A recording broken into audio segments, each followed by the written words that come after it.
American academy of paediatrics बहुत बड़ा एक इदारा है जिसको हम स्टैंडर्ड बॉडी कहते हैं, जो कि हमें पॉलिसीज़ देता है कि बच्चों में कैसी कैसी बीमारियां होती हैं और उनका तदारक कैसे किया जा सकता है। इसके लिए ये बहुत ज़्यादा डेटा कलेक्ट करते हैं। जितनी भी रिसर्च उस एक चीज़ के बारे में हो रही होती है उसको पूरी दुनिया से कलेक्ट करते हैं और उनकी बेसिस पर ये अपनी पॉलिसी स्टेटमेंट देते हैं। अभी recently AAP American academy of paediatrics ने एक पॉलिसी स्टेटमेंट दी है जिसका नाम है media use by children younger than 2 years, यानी मीडिया का इस्तेमाल 2 साल के छोटे बच्चों में। इस पॉलिसी में यह बताया गया है कि इसके मीडिया के असरात हमारे बच्चों पर क्या होते हैं। हमारे घरों में टीवी, मोबाइल फ़ोन्स और इस किस्म की दूसरी स्क्रीन्स, टैबलेट्स बिल्कुल आम तरीके से इस्तेमाल की जाती हैं। 1999 में AAP ने ये काम शुरू किया था, पर उस वक्त इनके पास इतना डाटा नहीं था जिसकी बेसिस पे ये बता सकें कि क्या मोबाइल फ़ोन और स्क्रीन, टीवी इनका इस्तेमाल बच्चों के लिए मुफीद है या ये उनकी लर्निंग में, उनकी एजुकेशन में एक बहुत बड़ा मसला बना रहा है। 1999 से लेकर आज तक तकरीबन 50 बड़ी स्टडीज़ की जा चुकी हैं और उन स्टडीज़ के जो रिज़ल्ट हैं उनकी बेसिस पर ये पॉलिसी स्टेटमेंट आई है। और अगर आप इसके एंड पर जाके देखें तो वो तमाम रिसर्च पेपर्स और तमाम स्टडीज़ के रेफरेंसेस भी हमें दिए गए हैं। मैं आपको आज इनमें से चंद एक्सपेरिमेंट्स के बारे में बताऊंगा ताकि हमें ये पता लग सके कि हमारे बच्चों जो कि हर वक्त स्क्रीन के साथ लगे रहते हैं वो कैसे कैसे नुकसानात मुस्तकबिल में उठाएंगे। ये जो स्टडी है ये शॉर्ट टर्म स्टडी है, इसमें लॉन्ग टर्म इफ़ेक्ट्स को नहीं देखा गया, उसके लिए अलग स्टडीज़ हो रही। तो बच्चों पर जो असरात होंगे वो शॉर्ट टर्म असरात हम डिस्कस करेंगे। हमें ये जानना है कि हमारा ब्रेन पहले 2 सालों में 60% बढ़ता है। पहला बच्चा जब पैदा होता है, छोटा बच्चा, उसके 333 ग्राम बड़ा ब्रेन होता है और जब वो 2 साल का होता है तो उसका ये जो ब्रेन का वज़न है वो 999 यानी 999 3 गुना हो जाता है। 2 सालों में हमारा दिमाग 3 गुना बढ़ जाता है वज़न के लिहाज से। इसी तरीके से हमारे दिमाग में कनेक्शंस बनते हैं और कनेक्शन उस वक्त बनते हैं जब हम कोई नई चीज़ सीखते हैं। तो जब एक बच्चा पैदा होता है तो उसके दिमाग में बहुत कम कनेक्शंस होते हैं, तकरीबन 2500 के करीब, 2500 के करीब। और जब बच्चा 3 साल का हो जाता है तो ये कनेक्शन 15,000 हो जाते हैं। इतनी तेज़ी से ये कनेक्शंस बढ़ते हैं क्योंकि बच्चा सीख रहा होता है। अब डॉक्टर्स ने सोचा कि क्यों ना हम इन पर रिसर्च करें कि आखिर मीडिया का बच्चे पर असर क्या होता है। तो इसमें एक एक्सपेरिमेंट बच्चों के साथ किया गया जिसमें बहुत छोटे बच्चों को म्यूज़िक सुनाया गया और उनका जो सांस लेने का सीक्वेंस था उसको रिकॉर्ड किया गया। तो डॉक्टर्स ने ये देखा कि जब बच्चा सांस ले रहा था और उसको म्यूज़िक सुनाया गया तो उसके सांस लेने का सीक्वेंस बदल गया, उसमें एब्रप्ट चेंजेस आनी शुरू हो गई, यानी बच्चे की सांस लेने का जो अमल है उसमें तेज़ी आना शुरू हो गई, तब्दील आना शुरू हो गई, एक हिजान आना शुरू हो गया। इस एक्सपेरिमेंट ने यह बताया कि म्यूज़िक सुनने से हमारे बच्चों की सेहत पर कुछ अच्छे असरात रूनुमा नहीं होते छोटी उम्र में।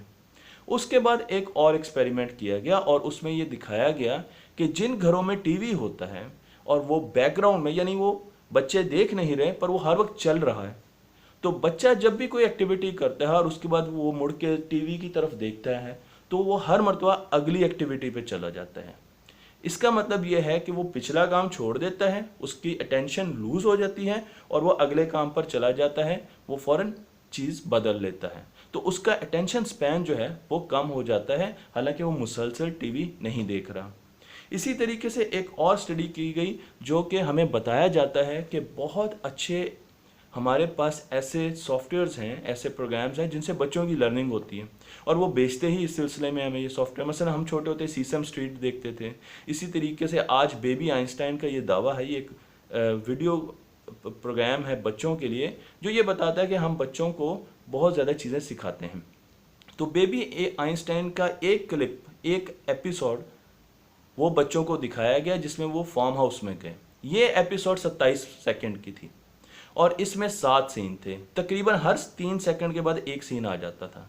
बच्चों ने वो बड़े गौर से देखा और जब उन्होंने वो गौर से देखा उस रिसर्च में और उसके बाद उनको एक रियल फार्म हाउस में लेके गए तो उन्होंने कहा कि ये तो बहुत स्लो है।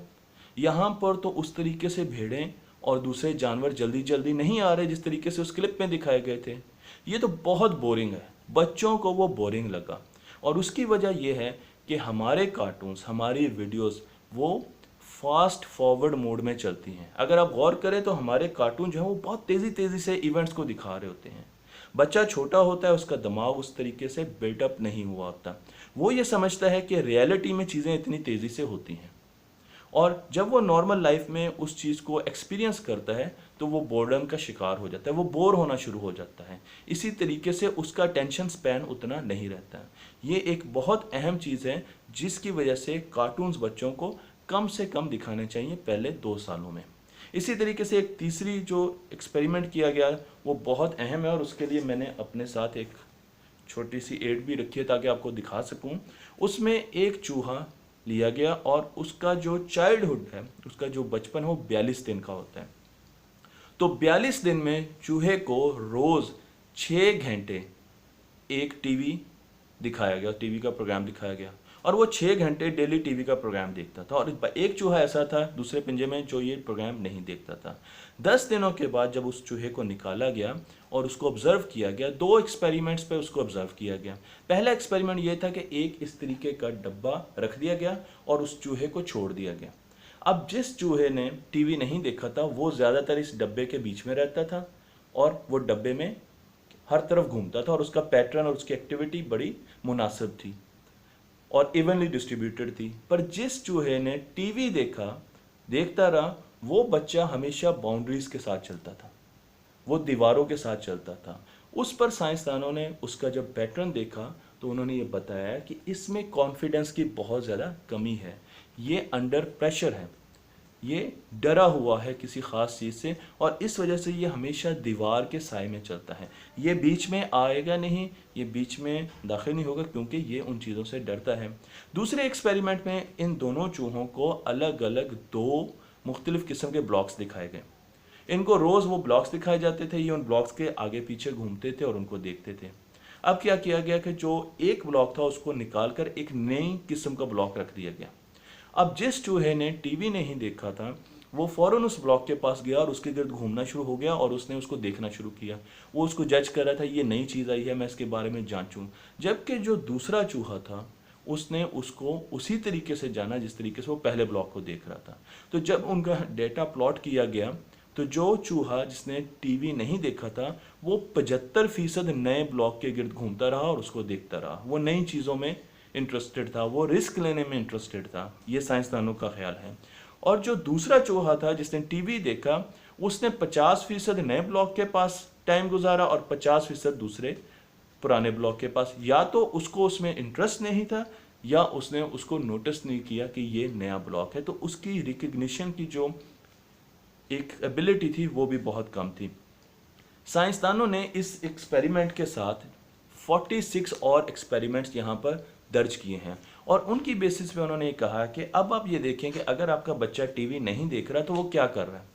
वो अपने वालिदैन से बातें कर रहा है। अब जिस घर में टीवी नहीं होता उस घर में बातें बहुत होती हैं। और मैं एक स्टडी दे चुका हूँ जिसमें बताया गया है कि जो बच्चा 3 करोड़ यानी 4.5 करोड़ वर्ड सुनता है उसका जो फ्यूचर है, साइंस ये कहती है, हमारी प्रेडिक्शन ये कहती है, वो बहुत अच्छा होता है। तो जो बच्चे वालिदैन के साथ बहुत ज़्यादा बातें करते हैं उनकी जो लैंग्वेज है बड़ी अच्छी डेवलप होती है। और जो बच्चे वालिदैन के साथ बातें करने के बजाय टीवी देखते हैं या उनके वालिदैन टीवी देखते रहते हैं उनकी लैंग्वेज डेवलपमेंट में बहुत बड़ा डिले आ जाता है, उनको बोलने में दिक्कत होती है और वो बड़ी देर से बोलना शुरू कर देते हैं। तो एक तो बहुत बड़ा फैक्टर जो है वो ये है कि हमारे घर से बातें ख़त्म हो जाती हैं, जिसकी वजह से बच्चे की लैंग्वेज स्किल्स जो हैं और वो उसके मुस्तकबिल पे भी डिपेंड कर रही होती हैं, वो सारी ख़त्म हो जाती हैं। दूसरी चीज़ ये है कि बच्चों का खेल ख़त्म हो जाता है, प्ले ख़त्म हो जाता है। बच्चे जब खेलते हैं तो वो डिसीजंस करते हैं, वो ऑब्जर्वेशंस देते हैं, वो चीज़ों को जांचते हैं, वो स्टोरीज बनाते हैं, वो इमेजिनेशन लेके आते हैं, वो क्रिएटिविटी डालते हैं। जब हम बच्चों को वहाँ से निकाल के एक स्क्रीन के सामने, पैसिव स्क्रीन के सामने खड़ा कर देते हैं, तो उनकी सारी की सारी क्रिएटिविटी जो है वो ख़त्म हो जाती है, जो कि खेल से आती है। और अब ये कहा जाता है, साइंस ये कहती है कि बच्चों को ज़्यादा से ज़्यादा खिलाएं ताकि हम उनको ज़्यादा क्रिएटिव बना सकें। और तीसरी चीज़ ये कि बच्चों में पढ़ने का शौक़ आहिस्ता आहिस्ता ख़त्म होता जा रहा है, रीडिंग जो है वो बच्चों की ख़त्म होती जा रही है। तो ये इतने बड़े बड़े हमारे पास इश्यूज़ थे जिनकी बेसिस पर ये एक बहुत बड़ी पॉलिसी स्टेटमेंट दी गई, जिसमें ये कहा गया है कि 2 साल से पहले बच्चे को किसी किस्म का टीवी या स्क्रीन, मोबाइल की हो या आपके लैपटॉप की हो, वो दिखानी नहीं चाहिए। ये बच्चे की लर्निंग को पीछे लेके जाती है, ये ऐसी ऐसी चीज़ें उसमें लाती है जिससे उसकी लर्निंग में डिलेज आते हैं, उसकी लैंग्वेज एक्वायरमेंट में यानी उसकी ज़ुबान के सीखने में डिलेज आते हैं। तो मुझे उम्मीद है कि अब हम बच्चों को टीवी से दूर रखेंगे।